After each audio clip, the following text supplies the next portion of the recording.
Olá pessoal, tudo bem? Então vamos aqui a uma outra questão. Dizem determinar o valor da resistência de carga RC para que a potência nela dissipada seja máxima e calcular o valor dessa potência. Tudo bem? Então, nesse tipo de questão, né? Eu acho que já falei no vídeo desse, que para calcular essa resistência RC, ou seja, essa resistência é igual à resistência de Thevenin. Para que a potência numa resistência seja máxima, essa resistência de carga deve ser igual à resistência de Thevenin. Tudo bem? Então, o que eu vou fazer aqui? Eu vou usar o método Thevenin para encontrar essa resistência, mas é basicamente isso, né? Então vamos aqui fazer uma revisão de que diz esse caralho chamado Thevenin.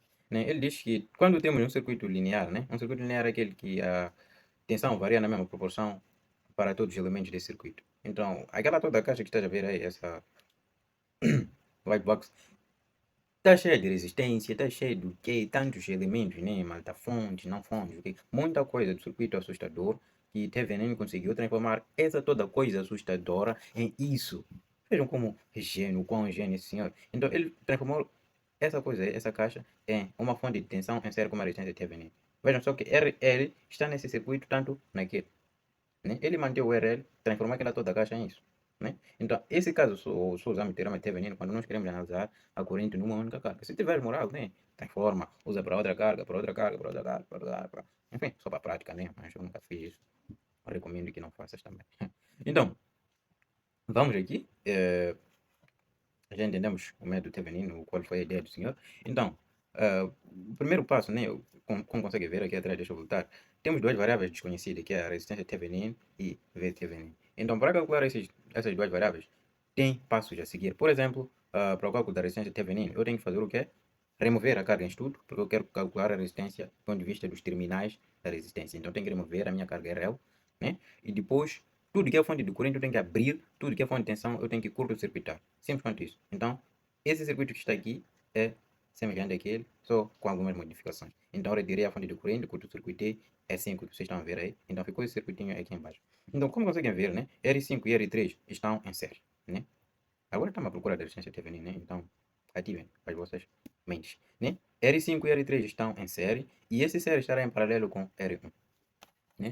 E vamos ficar aqui com essa forma aqui, né? Lembrar que esse paralelão aqui estará em série com R2. Ficamos com essa forma, substituindo aqui pelos valores. Vamos ficar com isso. E a resistência aqui será 8.214, né? Então, determinada a resistência Thevenin nesse circuito, sai e vamos para o cálculo da tensão Thevenin. Então, na tensão Thevenin eu tenho que devolver todas as fontes, como consegue ver aqui. Todas as fontes apareceram, voltaram, menos a carga. Então, a carga não volta, só as fontes. Tudo bem? Eu devolvi todas as fontes. Agora, quero calcular a tensão Thevenin do ponto de vista daqueles dois terminais. Então, o que eu vou fazer? Esse circuito que está aqui embaixo, né, tem alguma análise meio complexa, então eu vou eliminar tudo que está na tela e deixar só o circuito, porque é assustador, né? Eu tenho medo aqui, não sei que método vou usar. Então, vamos. Eu deixei o circuito aqui na tela, só na tela, só para facilitar. Então, eu acho melhor aplicar o método das malhas independentes, para mim, né? Então, eu vou fazer o quê? Né? Descobrir, para o método das malhas independentes, tem uma formulinha aí só para prever, né, quantas coisas você precisa calcular, né? Eu quero calcular o quê? Quero calcular a corrente, né? As correntes para poder achar a tensão Thevenin. Então, eu tenho como prever quantas equações posso montar, quantas malhas posso traçar no circuito. Então, a fórmula está daqui, né? O número de equações, né? Que é o número de malhas também que eu posso traçar no circuito, é igual a R menos RC menos N menos 1. R é o número de ramos, RC é o número de ramos concorrente, N é o número de nós. Então, se forem ver aí, R1 e R5 e S5 estão no mesmo ramo, ignora aquela coisinha que foi assim. Aquilo não é nada aquilo. Até posso remover, não faz nada. Aquilo não é não, aquilo que você está vendo aí. Então, não é nenhuma separação, porque os ramos separam-se nos nós, tá bom? Talvez pensar assim. Então, para ver aqui, né? R5 e R1 estão no mesmo ramo, então temos um ramo. R3 também está no outro ramo, ficamos com dois. R2 e J4 estão no outro ramo, ficamos com três ramos. E J4 é uma fonte de corrente, quer dizer que o ramo concorrente é 1. Então vai ficar com 3 menos 1, que dá 2. Menos N menos 1. Se for ver aqui, o único nós que nós temos são aqueles em que a resistência R3 está ligada, né? Aquele de cima é aquele de baixo. Então temos dois nós. E substituindo esses valores aqui, vamos ficar com isso. E calculando isso, vamos ficar com 1. Né? Então o que esse 1 diz? O 1 diz que só é possível traçar uma malha no circuito, tá bom? Então só é possível traçar uma malha no circuito ou só vamos encontrar uma única equação. E quando encontras um, mano, fica feliz. Tens um pouco de trabalho. Então, vamos. A primeira ideia, né, que deve saber, onde tem a corrente, na malha em que tem um ramo que circula uma corrente, uma fonte que tem uma fonte de corrente, eu não posso traçar uma malha porque já existe uma corrente lá, tá bom? Só tenho que traçar nessas outras malhas. A corrente aqui que nós vamos calcular não é uma corrente real, né? Será real para alguns outros componentes, né? Coincidência, mas a corrente que nós calculamos usando malhas independentes é uma corrente fictícia, é uma corrente só, uma corrente de malha, não existe uma corrente de malha, na verdade, é só uma corrente fictícia, é só para ajudar, os cálculos facilitar, né? São métodos, né? É por isso que é o método das malhas independentes, né? É um método para chegar à solução, tá bem? Não é fórmula. Então, esse daí, então, vou aqui traçar as respectivas malhas, né? Temos aqui, chamei a malha IP, aquela precisa traçar à esquerda. Tá, não posso traçar, porque já segura J4, e por isso que eu coloquei a branco a malha, né? Porque aquela malha já existia, né? Já existia uma corrente percorrendo aquela malha, tá bom? Então o que nós vamos fazer? Vamos montar isso aqui, a nossa equação, vamos ficar aqui com IP. IP está ligada à resistência R3, R1 e R5. Então será a soma disso aqui, menos, porque o IP está a subir, J4 está a descer na resistência R3, então será J4 vezes R3. Mais E5, tá bom? Vamos fazer assim, né? O sentido usado, né, para percorrer a malha, na verdade, não é só para percorrer a malha, o sentido corrente que nós usamos é um sentido convencional, tá bom? Então nós temos que a corrente sai de um potencial maior para o menor. É o que nós sabemos, é o que nós acreditamos que seja, né? Mas, na realidade, a corrente, na verdade são os elétrons que circulam, então os elétrons saem onde tem uma carga menos, né? Ou seja, por convenção nós dizemos que os protões saem para os eletrões, por convenção. Mas na realidade os eletrões é que vão até os protões. Mais ou menos assim, né? Então, o que acontece? Tem essa fonte daqui, né? Essa fonte daqui, se vocês forem ver, né? Se vocês forem ver o sentido real, né? O sentido convencional, né? O sentido convencional dessa fonte é, não dá fácil, não. É dizer que a corrente sai do positivo para o negativo, né? O positivo para o negativo na fonte. Então, também vai de acordo com a nossa convenção dada, nós temos que vai de positivo para o negativo. Então, é por isso que eu coloquei mais E5 aí. Isso é igual a zero, né? Substituindo aqui, né?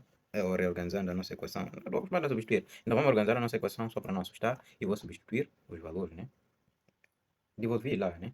Devolvi a minha questão, né? Para obter ver os valores já não estavam aqui comigo.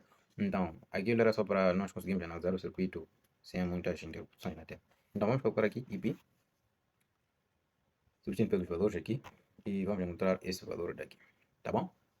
Então, menos 0,143, tá bom? Nunca omita o sinal da corrente. O sinal está a dizer que o sentido que você escolheu não é o correto só, mas não omita o sinal, tá bom? Se você encontrou menos, use esse menos para calcular as outras componentes do circuito, tá bom?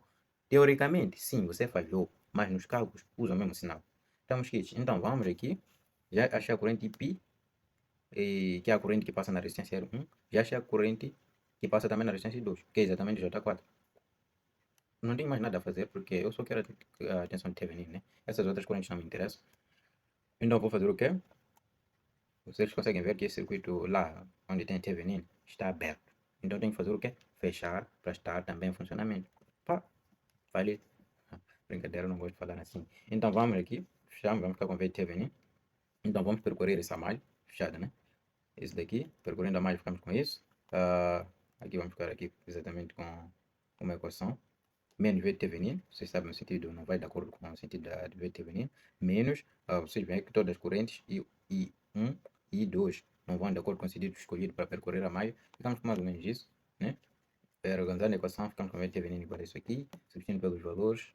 Vamos ficar aqui com V Thevenin igual a um valor também aqui. A máquina isso aqui quando fica, pá. Estou saturado. Então, vamos ficar aqui com 7,285, né?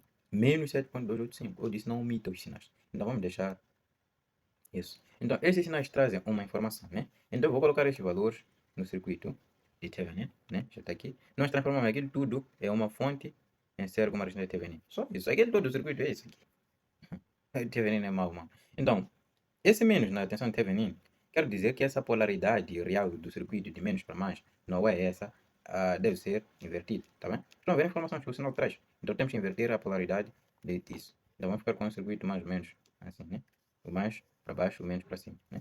Essa é a informação que menos traz. Então, já achamos a resistência Thevenin, já achamos a RC que estavam a pedir lá, então é só dizer, se estiver a fazer uma prova aí, diga RC é igual a R Thevenin, né? Para que a potência seja máxima. Só isso. Então, vamos aqui ao cálculo dessa potência, né? O cálculo da potência máxima é igual a V Thevenin ao quadrado dividido por 4 vezes R de Thevenin, né?